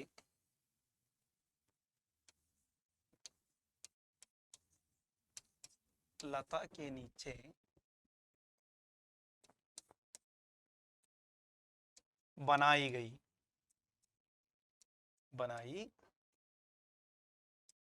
है. ಅಂದ್ರೆ ಸುವಾಸಿತ ಪರಿಮಳ ಭರಿತ ಗಿಡದ ಬಳ್ಳಿಯ ಕೆಳಗಡೆ ಅದರ ಸಮಾಧಿಯನ್ನು ಮಾಡಲಾಯಿತಲ್ಲ ಮಕ್ಕಳೇ? ಈಗ ನಾವು ಮುಂದೆ ಹೋಗೋಣ. ನೋಡಿ ಮಕ್ಕಳೇ, ಈಗ ನಾವು ಅಷ್ಟು ವಿಷಯದ ಬಗ್ಗೆ ಕೇವಲ ಒಂದು ವಾಕ್ಯದ ಪ್ರಶ್ನೆಗಳನ್ನು ಮಾತ್ರ ನಾವು ಬರೆಯಕ್ಕೆ ಸಮರ್ಥರಾಗಬಾರ್ದು. 2-3 ವಾಕ್ಯದ ಪ್ರಶ್ನೆಗಳು ಕೂಡ ನಾವು ಬರೆಯೋಣ. ಇಲ್ಲಿ ಯಾವ ಪ್ರಶ್ನೆ ಇದೆ? 2-3 ಮಾರ್ಕ್ಸ್ ಕ್ವಶನ್, 2-3 ಅಂಕದ ಪ್ರಶ್ನೆ ಇದೆ ಇಲ್ಲಿ. ಗಿಲ್ಲುನೆ ಲೇಖಕ ಆಗಿ ಗೈರಾಜರಿ ಮೇ ದಿನ ಕೈಸೆ ಬಿತಾಯೆ? ಅಳಿಲು ಲೇಖಕಿಯವರ ಒಂದು ಅನುಪಸ್ಥಿತಿಯಲ್ಲಿ, ಅವರು ಇಲ್ದಂತ ಸಂದರ್ಭದಲ್ಲಿ ಮನೆಯಲ್ಲಿ ಹೇಗೆ ದಿನವನ್ನ ಅದು ಕಳೀತು, ಟೈಮ್ ಅನ್ನ ಸ್ಪೆಂಡ್ ಮಾಡ್ತು? ಉತ್ತರ ಈ ರೀತಿಯಾಗಿ ನೀವು ಬರಿಬೇಕಾಗತ್ತೆ. ಇದು 3 ಅಂಕದ ಪ್ರಶ್ನೆ ನೋಡಿ. ನಿಮಗೆ 3-4 ಅಂಕ ಕೂಡ ಇದು ಬರತಕ್ಕಂಥ ಪ್ರಶ್ನೆ ಆಗಿದೆ. ಹಾಗಾಗಿ ಉತ್ತರವನ್ನ ಒಂದ್ ಸ್ವಲ್ಪ ಸುದೀರ್ಘವಾಗಿ ಇಲ್ಲಿ ಬರೆಯಲಾಗಿದೆ ನೋಡಿ. जब लेखिका मोटर दुर्घटना में आहत होकर कुछ दिन अस्पताल में रहना पड़ा। उन दिनों जब लेखिका के कमरे का दरवाजा खोला जाता, गिल्लू अपने झूले से उतरकर दौड़ता और फिर किसी दूसरे को देखकर तेजी से अपने घोंसले में जा बैठता। सब उसे काजू दे जाते, परंतु अस्पताल से लौटकर जब लेखिका ने उसके झूले की सफाई की तो उसमें काजू भरे मिले। वो अपना प्रिय खाद्य भी कम खाने लगा। समझ में आ गया? ಎಲ್ಲರಿಗೂ ಅರ್ಥ ಆಯ್ತಲ್ವಾ? ಇದರ ವಿವರಣೆ ಎಲ್ಲ ನೀವು ಪಾಠದ ಒಂದು ಚರ್ಚೆ ಮಾಡ್ತಕ್ಕಂಥ ಸಂದರ್ಭದಲ್ಲಿ ಎಲ್ಲ ಕೇಳಿದ್ದೀರಾ. ಹಾಗಾಗಿ ಚೆನ್ನಾಗಿ ಮನನ ಮಾಡ್ಕೊಳ್ಳಿ, ಚೆನ್ನಾಗಿ ಅಭ್ಯಾಸ ಮಾಡ್ಕೊಳ್ಳಿ, ಒಳ್ಳೆ ಅಂಕಗಳನ್ನ ಪಡಿತಾರಿ ಅಂತ ಹೇಳ್ತಾ ನಾನು ಈಗ ಮುಂದೆ ನೋಡೋಣ. ಓಕೆ, 5-6 ವಾಕ್ಯದ ಪ್ರಶ್ನೆ ಮತ್ತೊಂದು ಇಲ್ಲಿ ನಮಗೆ ಇದೆ. ಈ ಪ್ರಶ್ನೆ ನಮಗೆ ಕಳೆದ ಜೂನ್ 2020ನೇ ಬೋರ್ಡ್ ಎಕ್ಸಾಮ್ ಅಲ್ಲಿ ಈ ಪ್ರಶ್ನೆ ಕೇಳಲಾಗಿತ್ತು. ಇದಕ್ಕೆ 4 ಅಂಕಗಳನ್ನ ಪರೀಕ್ಷೆಯಲ್ಲಿ ಕೊಡಲಾಗಿತ್ತು. ಪ್ರಶ್ನೆ ಏನು? ಗಿಲ್ಲುಕ್ಕೆ ಅಂತಿಮ ದಿನಾಂಕ ವರ್ಣನ್ ಕೀಜಿ. ಹಳಿಲಿನ ಕೊನೆಯ ದಿನಗಳ ಬಗ್ಗೆ ವರ್ಣಿಸಿರಿ, ವಿವರಿಸಿರಿ. ಕೊನೆಯ ದಿನಗಳು ಹೇಗಿತ್ತು ಅಳಿಲಿಗೆ? ಹೇಗಿತ್ತಪ್ಪ ಅಂದ್ರೆ ಉತ್ತರ ಈ ರೀತಿಯಾಗಿ ನಾವು ಬರೀಬಹುದು. ಗಿಲಹರಿಯೋं की जीवन की अवधि 2 वर्ष से अधिक नहीं होती. ಹಳಿಲಿನ ಒಂದು ಜೀವಿತಾವಧಿ 2 ವರ್ಷಕ್ಕಿಂತ ಹೆಚ್ಚಿಗೆ ಇರೋದಿಲ್ಲ. अतः गिल्लू की जीवन यात्रा का अंत ही आ गया. दिन भर उसने ना कुछ खाया ना वो बाहर गया. पंजे इतने ठंडे हो रहे थे कि लेखिका ने जागकर हीटर जलाया और उसे उष्णता देने का प्रयत्न किया, परंतु प्रभात की प्रथम किरण के साथ ही वो चिरनिद्रा में सो गया. ಇಷ್ಟು ಉತ್ತರವನ್ನು ಬರೆದಿದ್ದೆ ಆದ್ರೆ ನೀವು ಆರಾಮಾಗಿ 4 ಮಾರ್ಕ್ಸ್ ಅನ್ನು ಗಳಿಸಬಹುದು. ಇದೇ ಪ್ರಶ್ನೆ ನಿಮಗೆ ನಿಮ್ಮ ಮುಂದಿನ ಮೇನ್ ಎಕ್ಸಾಮ್ ಅಲ್ಲಿ ಅಥವಾ ಸಪ್ಲಿಮೆಂಟರಿ ಎಕ್ಸಾಮ್ ಅಲ್ಲಿ ಅಂದ್ರೆ ಪ್ರಿಪರೇಟರಿ ಎಕ್ಸಾಮ್ ಅಲ್ಲೂ ಕೂಡ ನಿಮ್ಗೆ ಬರುವ ಸಾಧ್ಯತೆ ಇರುತ್ತೆ ಅಲ್ವಾ ಮಕ್ಕಳೇ? ಈಗ ನಾವು ಮುಂದೆ ಹೋಗೋಣ. ಮತ್ತೊಂದು ಪ್ರಶ್ನೆ ಇದೆ. ಈ ಪ್ರಶ್ನೆಯನ್ನು ಯಾವಾಗ ಕೇಳಲಾಗಿದೆ ನೋಡಿ. ಸ್ಟೇಟ್ ಲೆವೆಲ್ ಪ್ರಿಪರೇಟರಿ ಎಕ್ಸಾಮ್ ಅಲ್ಲಿ ಫೆಬ್ರವರಿ 2022 ಫೆಬ್ರವರಿ ಪೂರ್ವ ಸಿದ್ಧತಾ ಪರೀಕ್ಷೆಯಲ್ಲಿ ಹಾಗೂ ಏಪ್ರಿಲ್ 2022 ಜೂನ್ 2020 3 ಬಾರಿ ನೋಡಿ, 3 ಬಾರಿ ಈ ಪ್ರಶ್ನೆ ಕೇಳಲಾಗಿದೆ. ಯಾವ ಪ್ರಶ್ನೆ? ಗಿಲ್ಲು ಕಿ ಕಾರ್ಯಕಲಾಪ ಕೆ ಬಾರೆ ಮೇ ಲಿಖಿ. ಗಿಲ್ಲುವಿನ ಒಂದು ಕಾರ್ಯಕಲಾಪದ ಬಗ್ಗೆ, ಅದರ ಒಂದು ಆಕ್ಟಿವಿಟೀಸ್ ಬಗ್ಗೆ ನೀವು ಬರೀರಿ. ನೋಡಿ, ಇಷ್ಟು ಉತ್ತರವನ್ನು ಬರೀಬೇಕಾಗತ್ತೆ. ಏನು ಉತ್ತರ ಇದೆ? लेखिका का ध्यान आकर्षित करने के लिए लेखिका के पैर तक आकर सर से पर्दे पर चढ़ जाता और फिर उसी तेजी से उतरता. वर्मा जी को चौंकाने की इच्छा से कभी फूलदान के फूलों में, कभी पर्दे की चुन्नट में और कभी सोंजूही की पत्तियों में छिप जाता. वो ताली में से एक एक चावल उठाकर बड़ी सफाई से खाता था. लेखिका के सिरहाने बैठकर अपने नन्हे पंजों से सिर और बालों को औले से सहलाता. खिड़की के रास्ते बाहर जाकर दिन भर गिलहरियों की झुंड का नेता बनकर डाल पर उछलता ಕೂತಾ. ಈ ರೀತಿಯಾಗಿ ನೀವು ಉತ್ತರವನ್ನು ಬರೆದಿದ್ದೆ ಆದ್ರೆ ನಿಮಗೆ ಒಳ್ಳೆ ಅಂಕಗಳು, ಪೂರ್ಣ ಅಂಕಗಳು ನಿಮಗೆ ದೊರೆಯುತ್ತವೆ. ಹಾಗಾಗಿ ಚೆನ್ನಾಗಿ ಅಭ್ಯಾಸ ಮಾಡಿ ಮಕ್ಕಳೇ. ನಾವು ಮುಂದೆ ಹೋಗೋಣ. ಓಕೆ, ಮತ್ತೊಂದು ಪ್ರಶ್ನೆ ಇದೆ ನೋಡಿ. ವಿವರಣಾತ್ಮಕ ಉತ್ತರವನ್ನು ಬರೀಬೇಕಾಗುತ್ತೆ. ಯಾಕಪ್ಪ ಅಂದ್ರೆ ಇದು ಕೂಡ ನಿಮಗೆ 5-6 ವಾಕ್ಯದಲ್ಲಿ ಬರೀತಕ್ಕಂಥ ಪ್ರಶ್ನೆ ಆಗಿದೆ. ಗಿಲ್ಲು ಕೆ ಪ್ರತಿ ಮಹದೇವ್ ವರ್ಮಾಜಿ ಕಿ ಮಮತಾ ಕ ವರ್ಣನ್ ಕೀಜಿ. ಗಿಲ್ಲುವಿನ ಸಲುವಾಗಿ, ಪ್ರತಿ ಅಂದ್ರೆ ಸಲುವಾಗಿ, ಅದರ ಸಲುವಾಗಿ, ಆ ಹಳಿಲಿನ ಸಲುವಾಗಿ ಮಹದೇವ್ ವರ್ಮಾರವರ ಒಂದು ಮಮತೆ ಅಥವಾ ಪ್ರೀತಿ ಯಾವ ರೀತಿ ಇತ್ತು ಅಂತೇಳಿ ವರ್ಣಿಸಿರಿ. ಓಕೆ, ಯಾವ ರೀತಿ ಅವರ ಒಂದು ಮಮಕಾರವನ್ನ ನಾವು ಕಾಣಬಹುದು. एक बार छोटा सा गिलहरी का बच्चा अपने घोंसले से गिर गया था. ನೋಡಿ, ಉತ್ತರದಲ್ಲಿ ಎಷ್ಟೆಲ್ಲ ಅಂಶಗಳನ್ನ ನಾವು ಬರಿಬೇಕಾಗತ್ತೆ ಮಕ್ಕಳೇ ಅಲ್ವರಾ? और कोई उसे अपना आहार बनाने के इंतजार में थे. लेखिका ने उसे बड़ी सावधानी से उठाया और कमरे में लाई. वहां रुई से उसका खून साफ किया और गांव पर पेंसिलिन का मरहम लगाया. कई घंटे के बाद उसके मुंह पर पानी की एक एक बूंद टपकाई. 3 दिन में वो बिल्कुल स्वस्थ हो गया. लेखिका ने उसे एक फूलों की डलिया में रखकर खिड़की में लटका दिया था. वे जब खाना खाती थी तब वो उनके साथ थाली में एक एक चावल उठाकर खाता था. ಏಹತಿ ಲೇಖಿಕಾಕಿ ಗಿಲ್ಲುಕ್ಕೆ ಪ್ರತಿ ಮಮತ. ಇದೆಲ್ಲ ಅಂದ್ರೆ ನಾವು ಪ್ರಾರಂಭದಿಂದ ಮಧ್ಯಭಾಗದಲ್ಲಿ ಮತ್ತೆ ಕೊನೆಯ ದಿನಗಳಲ್ಲಿ ಗಿಲ್ಲುವಿನ ಸಲುವಾಗಿ ಲೇಖಕಿಯವರು ಇಟ್ಟಂತ ಒಂದು ಭಾವನೆಗಳಲ್ಲಿ ನಾವು ಸಮಗ್ರವಾಗಿ ಇಡೀ ಪಾಠದಲ್ಲಿ ಮುಖ್ಯಾಂಶಗಳನ್ನು ನಾವು ಈ ರೀತಿ ಆರಿಸಿ ಬರೆದಾಗ ಅದರ ವರ್ಣನೆ ನಾವು ಮಾಡಬಹುದು ಮಕ್ಕಳೇ. ಓಕೆ, ಈಗ ನಾವು ಮುಂದೆ ನೋಡೋಣ. ಮತ್ತೊಂದು ಪ್ರಶ್ನೆ ಇಲ್ಲಿದೆ ನೋಡಿ. ಏಪ್ರಿಲ್ 2019 ಕೇಳಿರ್ತಕ್ಕಂಥ ಪ್ರಶ್ನೆ ಇದು. ಲೇಖಿಕಾಕ್ಕೆ ಪ್ರತಿ ಗಿಲ್ಲು ಅಪ್ನಿ ಭಾವನಾ ಅಥವಾ ಪ್ರೇಮ್ ಅಥವಾ ಪ್ಯಾರ್ ಕೈಸೆ ಪ್ರಕಟ ಕರ್ತಾತ. ಅಂದ್ರೆ ನಾವು ಈ ಹಿಂದಿನ ಪ್ರಶ್ನೆ ನಾವೇನ್ ತಿಳ್ಕೊಂಡ್ವಿ, ಹಳಿಲಿನ ಸಲುವಾಗಿ ಲೇಖಕಿಯವರ ಒಂದು ಪ್ರೀತಿಯನ್ನ ನಾವು ತಿಳ್ಕೊಂಡ್ವಿ. ಈ ಪ್ರಶ್ನೆ ಅದಕ್ಕೆ ಬದಲಾಗಿ ಅಂದ್ರೆ ಪ್ರತಿಯಾಗಿ ತದ್ವಿರುದ್ಧವಾದ ಪ್ರಶ್ನೆ ಏನಪ್ಪ ಅಂದ್ರೆ, ಈಗ ಲೇಖಕಿಯವರ ಸಲುವಾಗಿ ಗಿಲ್ಲು ಅಂದ್ರೆ ಹಳಿಲು ತನ್ನ ಒಂದು ಭಾವನೆ, ತನ್ನ ಒಂದು ಫೀಲಿಂಗ್ಸ್ ಅನ್ನ, ತನ್ನ ಒಂದು ಪ್ರೀತಿಯನ್ನ, ತನ್ನ ಒಂದು ಲವ್ ಅನ್ನ ಯಾವ ರೀತಿ ವ್ಯಕ್ತ ಮಾಡ್ತಾ ಇತ್ತು ಅಂದ್ರೆ ಪ್ರಕಟಪಡಿಸ್ತಾ ಇತ್ತು, ಯಾವ ರೀತಿ ವ್ಯಕ್ತಪಡಿಸ್ತಾ ಇತ್ತು ಅಂತೇಳಿ ನಾವು ಉತ್ತರವನ್ನು ಬರಿಬೇಕಾದ್ರೆ ಇದನ್ನ ನಾವು ಅದಕ್ಕೆ ವ್ಯತಿರಿಕ್ತವಾಗಿ ಬರಿಬೇಕಾಗತ್ತೆ. ಗೊತ್ತಾಯ್ತಾ ಮಕ್ಕಳೇ? ಲೇಖಿಕಾ ಜಬ್ ಅಸ್ಪತಾಲ್ ಮೇತಿ, ಯಾವಾಗ ಲೇಖಕಿಯರು ಹಾಸ್ಪಿಟಲ್ ಅಲ್ಲಿ ಇದ್ರು ತಬ್ ಗಿಲ್ಲು ಉದಾಸ್ रहता था. ಅವಾಗ ಹಳಿಲ್ ಏನಾಗಿತ್ತು, ಬಹಳ ನಿರುತ್ಸಾಹದಿಂದ ಬೇಜಾರಾಗಿ ಇರ್ತಾ ಇತ್ತು. ಅಪ್ಪನ ಪ್ರೀಕಾದಿ ಕಾಜು ಬಹುತ್ ಕಮ್ ಖಾತ, ತನ್ನ ಪ್ರೀತಿಪೂರ್ಣವಾಗಿರ್ತಕ್ಕಂಥ ಕಾಜುವನ್ನ ಕ್ಯಾಶ್ಯೂ ನಟ್ಸ್ ಅನ್ನ ಕಡಿಮೆ ತಿಂತಾ ಇತ್ತು.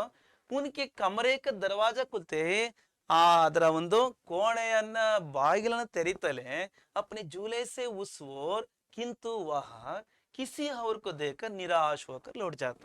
ಏನ್ ಮಾಡ್ತಿತ್ತು, ತನ್ನ ಗೂಡಿನಿಂದ ಅದು ನೋಡ್ಬಿಟ್ಟು ಅಲ್ಲಿ ಸಮೀಪ ಹೋಗ್ಬಿಟ್ಟು ಯಾರು ಇವ್ರು ಬೇರೆಯವರು ಅಂತೇಳಿ ನೋಡ್ಬಿಟ್ಟು ನಿರಾಶವಾಗಿ ಮತ್ತೆ ವಾಪಸ್ ಹಿಂದಿರುಗ್ತಾ ಇತ್ತು. ಲೇಖಕಾಕಿ ಅಸ್ವಸ್ಥ ಮೇ ಉನ್ಕೆ ತಕಿಯೇ ಕಿ ಸಿರಹಾನೆ ಬೈಟ್ ಕರ್ ಅಪ್ನೆ ನನ್ಹೆ ಪಂಜೋನ್ ಸೆ ಉನ್ಕೆ ಸಿರ್ ಅವ್ರ ಬಾಲ್ ಸಾಲಾತಾ.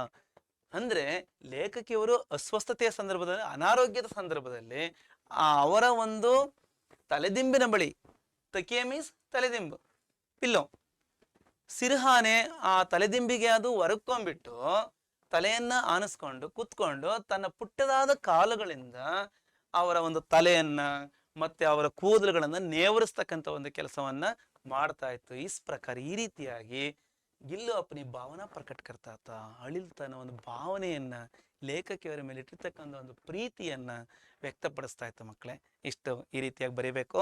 ಬರಿತಿರಲ್ವಾ ನೀವು? ಬರೆಯೋದನ್ನ ಚೆನ್ನಾಗಿ ಅಭ್ಯಾಸ ಮಾಡ್ತಾ ಇರಿ, ಪ್ರಾಕ್ಟೀಸ್ ಮಾಡಿ. ಈಗ ನಾವು ಪಾಠದ ಒಟ್ಟಾರೆ ಆಶಯ ಏನು, ಒಟ್ಟು ಅಂಶ ಏನು, ಟೋಟಲಿ ಸಮ್ಮರಿ ಅಥವಾ ಮುಖ್ಯ ಸಂದೇಶ ಏನಪ್ಪಾ ಅಂದ್ರೆ ನೋಡಿ, ಸುಂದರವಾದ ಚಿತ್ರ ಕಾಣ್ತಾ ಇದೆ, ಎಷ್ಟು ಬ್ಯೂಟಿಫುಲ್ ಆಗಿದೆ ನೋಡಿ ನೇಚರು. ಇಲ್ಲಿರ್ತಕ್ಕಂಥ ಒಂದು ಮೊಲ ನೋಡ್ತಾ ಇದೀವಿ, ನಾನಾ ಪ್ರಾಣಿಗಳಿದಾವಲ್ವರ, ನೋಡಿ ಎಷ್ಟು ಚೆನ್ನಾಗಿದೆ, ಬಹಳ ನೋಡಕ್ ಸುಂದರವಾಗಿದೆ ಅಲ್ವರ. ನನಗಂತೂ ಬಹಳ ಮನಸ್ಸಿಗೆ ಬಹಳ ಉಲ್ಲಾಸವನ್ನು ಕೊಡ್ತಾ ಇದೆ. ಪಾಠಕ ಆಶಯ, ಪಾಠದ ಒಂದು ಆಶಯ ಏನು? ಕೌನ್ ಕಹ ಸಕ್ತಾ ಹೈ ಕಿ ಪಶು ಪಕ್ಷಿ ಭಾವಹೀನ ಪ್ರಾಣಿ ಹೈ. ಯಾರಾದ್ರೂ ಹೇಳ್ಬೋದಾ ನೀವು, ಅಥವಾ ನಾವ್ ಯಾರಾದ್ರೂ ಕೂಡ ಹೇಳ್ಬೋದಾ ಪಶು ಪಕ್ಷಿಗಳಲ್ಲಿ ಯಾವುದೇ ಭಾವನೆ ಇಲ್ಲ, ಅವು ಎಕ್ಸ್ಪ್ರೆಷನ್ನೇ ಮಾಡಲ್ಲ, ಫೀಲಿಂಗ್ಸೇ ಇಲ್ಲ ಅವಕ್ಕೆ. ಮನುಷ್ಯರಿಗೆ ಮಾತ್ರ ಫೀಲಿಂಗ್ಸ್ ಸಾಧ್ಯನಾ? ಈ ಪ್ರಶ್ನೆಯನ್ನ ನಾವು ಒಪ್ಪಕ್ ಸಾಧ್ಯ ಇದೆಯಾ? ಖಂಡಿತ ಸಾಧ್ಯ ಇಲ್ಲ. ಯಾಕಪ್ಪ ಅಂದ್ರೆ ನಮಗೆ ಗೊತ್ತಿದೆ, ಇಲ್ಲಿ ಈ ಪಾಠದಲ್ಲಿ ಅನೇಕ ಸಂಗತಿಗಳು ನಮಗೆ ಅರಿವಾಗಿದೆ. ಜೊತೆಗೆ ನಿಮಗೂ ಕೂಡ ನೀವು ಮನೆಯಲ್ಲಿ ಸಾಕಿರ್ತಕ್ಕಂಥ ಒಂದು ನಿಮ್ಮ ಪ್ರಿಯವಾದ ಪ್ರಾಣಿಗಳ ಮುಖಾಂತರ ನಿಮಗೆ ಅನುಭವ ಆಗಿರುತ್ತಲ್ವಾ. वे भी हमारी तरह कभी कभार हमसे भी अधिक भावनापूर्ण विचारवान और सहृदय व्यवहार करते हैं. ಅವುಗಳು ಕೂಡ ನಮ್ಮಂತೆ ಕಭಿ ಕಭಾರ್ ಅಂದ್ರೆ ಆಗಾಗ್ಗೆ, ಅಂದ್ರೆ ಸಾಮಾನ್ಯವಾಗಿ, ರೇರ್ಲಿ, ಕಭಿ ಕಭಾರ್ ಮೀನ್ಸ್ ರೇರ್ಲಿ, ಹಂಸೆ ಬಿ ನಮಗಿಂತಲೂ ಕೂಡ ಹೆಚ್ಚಿನ ಒಂದು ಭಾವನಾ ಜೀವಿಗಳವು. ಜೊತೆಗೆ ವಿಚಾರವಂತ ಅಂದ್ರೆ ವಿಚಾರವನ್ನು ಮಾಡ್ತಕ್ಕಂಥ, ಆಲೋಚನೆಯನ್ನು ಮಾಡ್ತಕ್ಕಂಥ, ಸಹೃದಯ ವ್ಯವಹಾರ ಕರ್ತೆ. ಸಹೃದಯ ಅಂದ್ರೆ ಹೃದಯಪೂರ್ಣವಾದ ಒಂದು ವ್ಯವಹಾರವನ್ನು ಮಾಡ್ತಕ್ಕಂಥ ಒಂದು ಭಾವನೆಯನ್ನು ಕೂಡ ನಾವು ನೋಡ್ಬೋದು. महादेव वर्मा ने एक छोटा सा जीव गिलहरी के बच्चे का चित्रांकन कर ಪ್ರಾಣಿ ಜಗತ್ ಕಿ ಮಾನವ ಶೈಲಿ ಕ ಪ್ರಭಾವಶಾಲಿ ಚಿತ್ರಣ किया है. ಮಹಾದೇವ್ ವರ್ಮಾರವರು ಈ ಪಾಠದ ಮೂಲಕ ನಮಗೆ ಒಂದು ಚಿಕ್ಕ ಜೀವವಾಗಿರ್ತಕ್ಕಂಥ ಹಳಿಲಿನ ಮರಿಯನ್ನ ಚಿತ್ರಿಸುವ ಮೂಲಕ, ವರ್ಣಿಸುವ ಮೂಲಕ ನಮಗೆ ಇಲ್ಲಿ ಪ್ರಾಣಿ ಜಗತ್ತಿನ ಒಂದು ಪ್ರಾಣಿ ಪ್ರಪಂಚದ ಒಂದು ಮಾನವ ಸಹಜಪೂರ್ಣವಾದ ಒಂದು ನಡೆಯನ್ನ ಶೈಲಿಯನ್ನ ಪ್ರಭಾವಶಾಲಿಯಾಗಿ ಎಫೆಕ್ಟಿವ್ ಆಗಿ ಇಲ್ಲಿ ಚಿತ್ರಿಸಿರ್ತಕ್ಕಂಥದ್ದನ್ನ ನಾವು ನೋಡ್ತೀವಿ. आज के संदर्भ में जहां मानव के स्वार्थ के कारण पशु पक्षी की जाति लुप्त होती जा रही है. ಇವತ್ತಿನ ಸಂದರ್ಭದಲ್ಲಿ ಪ್ರಸ್ತುತ ಸಮಯದಲ್ಲಿ ಮನುಷ್ಯನ ಒಂದು ಸ್ವಾರ್ಥದ ಕಾರಣದಿಂದ ಪಶು ಪಕ್ಷಿಯ ಒಂದು ಜೀವ ಸಂಕುಲ ಜೀವ ಜಗತ್ತು ಬಹಳ ಲುಪ್ತ ಹೋತಿ ಜಾ ರಹಿ ಹೈ ಅಂದ್ರೆ ಕ್ಷೀಣಿಸ್ತಾ ಇದೆ, ಕುಂಠಿತ ಆಗ್ತಾ ಇದೆ, ಬಹಳ ಕಡಿಮೆ ಆಗ್ತದೆ. ಇವತ್ತು ಅನೇಕ ಪಶು ಪಕ್ಷಿಗಳನ್ನ ನಾವು ಕಳ್ಕೊಂತಾ ಇದೀವಿ, ಕಾಣೆ ಆಗ್ತಾ ಇದ್ದೇವೆ. ಎಷ್ಟು ಪಶು ಪಕ್ಷಿಗಳು ಇವತ್ತು ಮರೆಯಾಗಿದ್ದೇವೆ ಅಂತೇಳಿ ನಾವು ಆಗಾಗಿ ನಾವು ಪತ್ರಿಕೆಯಲ್ಲಿ ನಾವು ನೋಡ್ತಾ ಇರ್ತೀವಲ್ವರ. वाह महादेव वर्मा जी का यह स्मरण उनकी रक्षा करने और उनके प्रति प्रेम भाव जगाने की दिशा में एक सार्थक प्रयास सिद्ध होता है. ಇಲ್ಲಿ ನಮಗೆ ಮಹಾದೇವ ವರ್ಮಾರವರ ಈ ಒಂದು ಸಂಸ್ಮರಣೆ, ಈ ಒಂದು ನೆನಪಿನ ಒಂದು ಕೃತಿ, ನೆನಪಿನ ಆಳದಲ್ಲಿ ಉಳಿತಕ್ಕಂಥ ಈ ಕೃತಿ ಆ ಜೀವ ಜಗತ್ತನ್ನು ರಕ್ಷಣೆ ಮಾಡ್ತಕ್ಕಂಥದ್ದು. ಮತ್ತೆ ಅವಳಗ ಸಲುವಾಗಿ ನಾವು ಅಂತ ಒಂದು ಪ್ರೀತಿಯ ಭಾವನೆಯನ್ನು ನಾವು ಜಾಗೃತಪಡಿಸ್ಕೋಬೇಕು, ಈ ಅವೇರ್ನೆಸ್ ಅನ್ನು ನಾವು ಕ್ರಿಯೇಟ್ ಮಾಡ್ಕೋಬೇಕು. ಸಸ್ಯ ಜಗತ್ತನ್ನ ಪ್ರಾಣಿ ಜಗತ್ತನ್ನ ನಾವು ಯಾವ ರೀತಿ ಉಳಿಸ್ಬೇಕು ಅಂತಕ್ಕಂಥ ಆ ಒಂದು ಮಾರ್ಗದಲ್ಲಿ ಆ ಒಂದು ದಿಶೆಯಲ್ಲಿ ನಾವೆಲ್ಲರೂ ಕೂಡ ಒಳ್ಳೆಯ ಪ್ರಯತ್ನವನ್ನು ಮಾಡಬೇಕು. ಸಾರ್ಥಕವಾದ ಒಂದು ಪ್ರಯತ್ನವನ್ನು ಮಾಡೋದಕ್ಕೆ ನಮಗೆ ಇದೊಂದು ವೇದಿಕೆ ಆಗಿದೆ ಅಂತೇಳಿ ನಾವಾದ್ರೂ ಭಾವಿಸ್ತೀವಿ. ಮಕ್ಕಳೇ, ಎಲ್ಲ ಚೆನ್ನಾಗಿ ಪಾಠ ಅರ್ಥವಾಗಿದೆ ಅಂತ ಕಾಣುತ್ತೆ. ಓಕೆ, ಮುಂದೆ ಹೋಗೋಣ. ಇದುವರೆಗೂ ನಮ್ಮ ಗಿಲ್ಲು ಪಾಠವನ್ನ ನಾವು ಸವಿಸ್ತಾರವಾಗಿ 2 ಭಾಗದಲ್ಲಿ ಒಳ್ಳೆಯ ಅಂಶಗಳನ್ನು ನಾವು ತಿಳಿತಾ ಬಂದಿದ್ದೀವಿ. ಎರಡನೇ ಒಂದು ಅರ್ಧ ಭಾಗದಲ್ಲಿ ಅನೇಕ ವಿಷಯಗಳನ್ನು ನಾವು ತಿಳಿತಾ ಬಂದಿದ್ದೀವಿ. ಅದಕ್ಕೆ ಸಂಬಂಧಪಟ್ಟಂತೆ 1 ವಾಕ್ಯದ ಪ್ರಶ್ನೆಗಳು, 2 ವಾಕ್ಯದ ಪ್ರಶ್ನೆಗಳು, 4, 5 ವಾಕ್ಯ ಮತ್ತೆ 5-6 ವಾಕ್ಯದ ಪ್ರಶ್ನೆಗಳನ್ನು ಕೂಡ ನಾವು ಅಧ್ಯಯನ ಮಾಡಬೇಕು ಅಂತೇಳಿ ನಾವು ಗಮನ ಹರಿಸಿದ್ವಿ. ಮತ್ತೆ ಏನೆಲ್ಲ ಪ್ರಶ್ನೆಗಳು, ಯಾವ ರೀತಿ ಪ್ರಶ್ನೆಗಳನ್ನ ಅನೇಕ ಪರೀಕ್ಷೆಗಳಲ್ಲಿ ಕೇಳಲಾಗಿತ್ತು, ಯಾವ ಸಾಲಲ್ಲಿ ಯಾವ ರೀತಿ ಕೇಳಲಾಗಿತ್ತು ಅಂತ ಕೂಡ ನಾವು ನೋಡ್ತಾ ಹೋಗಿ ಯಾವ ರೀತಿ ಉತ್ತರ ಬರೀಬೇಕು ಅಂತ ಕೂಡ ನಮಗೆ ಈಗ ಬಹಳ ಚೆನ್ನಾಗಿ ಅರ್ಥವಾಗಿದೆ ಅಲ್ವ ಮಕ್ಕಳೇ. ಹಾಗೆ ನೋಡ್ತಾ ಇರಿ. ನಮ್ಮ SSLC ಪರೀಕ್ಷೆ ಯೂಟ್ಯೂಬ್ ಚಾನಲ್ನ ನೀವು ಸಬ್ಸ್ಕ್ರೈಬ್ ಆಗಿ ಮತ್ತೊಬ್ಬರಿಗೂ ಕೂಡ ಸಬ್ಸ್ಕ್ರೈಬ್ ಆಗೋದಕ್ಕೆ ಹೇಳಿ ಅಂತ ಹೇಳ್ತಾ, ಜೊತೆಗೆ ನಾನು ನಿಮ್ಮನ್ನ ಮತ್ತೆ ಮುಂದಿನ ಪಾಠ ಅಥವಾ ಪದ್ಯ ವಸ್ತು ವಿಷಯದೊಂದಿಗೆ ನಿಮ್ಮ ಜೊತೆ ಮುಖಾಮುಖಿ ಆಗ್ತೀನಿ. ಎಲ್ಲರಿಗೂ ಧನ್ಯವಾದ.